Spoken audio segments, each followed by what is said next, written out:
Class 9. Today's teaching subject is Democratic Politics, chapter number 1.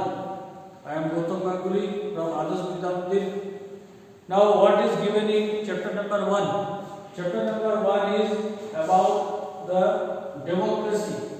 What is democracy and why democracy? Here we will read what is democracy. We know there are many types of governments. Out of that, democracy is one of them. What is democracy? Democracy means here the ruling power is given to the ruler, but that rulers are elected by the people.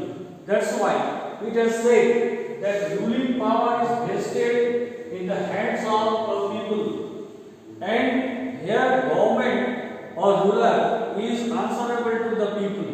That means whatever the activities done by the ruler, whatever policies are taken by the ruler, that has to be answerable. That means that should be beneficial for the people.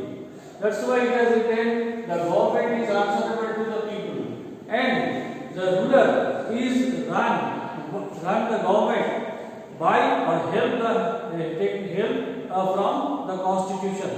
The constitutional laws are the laws which is the tools for the ruling government. That's why democratic government is elected government or people participate here in the election. That's why it is also said the democratic government is by the people, for the people, and run by the people. Next one, constitutional rule. According to the constitutional rule, the government is ruled over the country. That's why the constitution is having a great role for the democracy. Now come to what are the examples of democracy? India, USA, South Africa, and Sri Lanka. These are the countries which are democratic countries.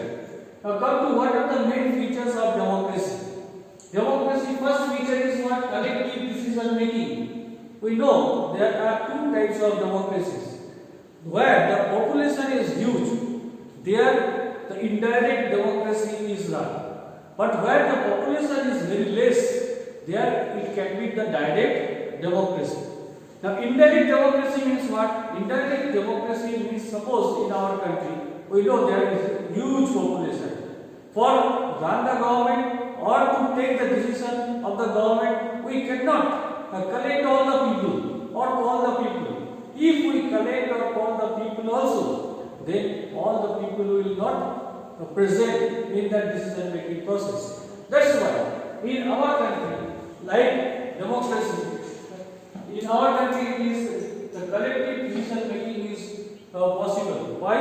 Because here the people or those who are the rulers, they combinedly make the joint meeting. After the meeting, they take the decision.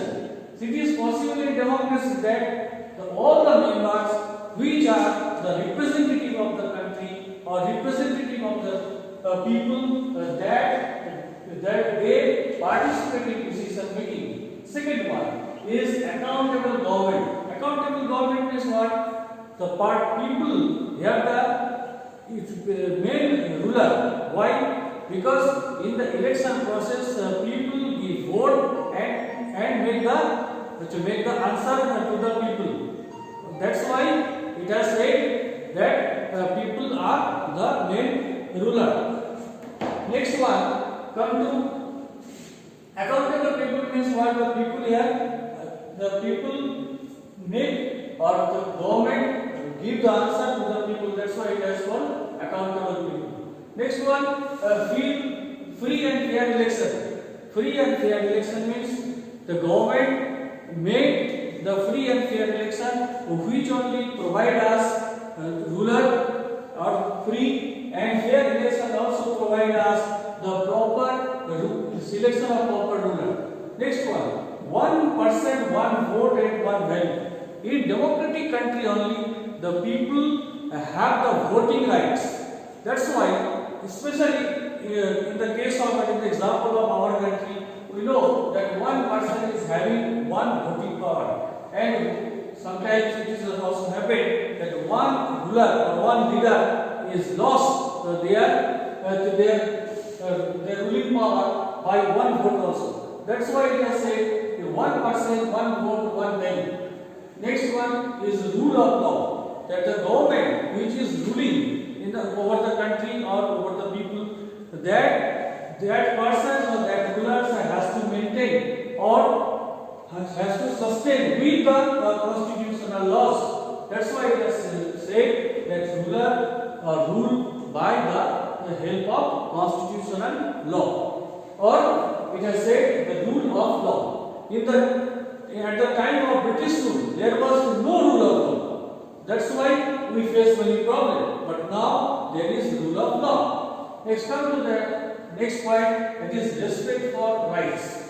It is known that in our constitution 6 fundamental rights are given. Fundamental rights and duties both are given in our constitution. But the government has to maintain their rights.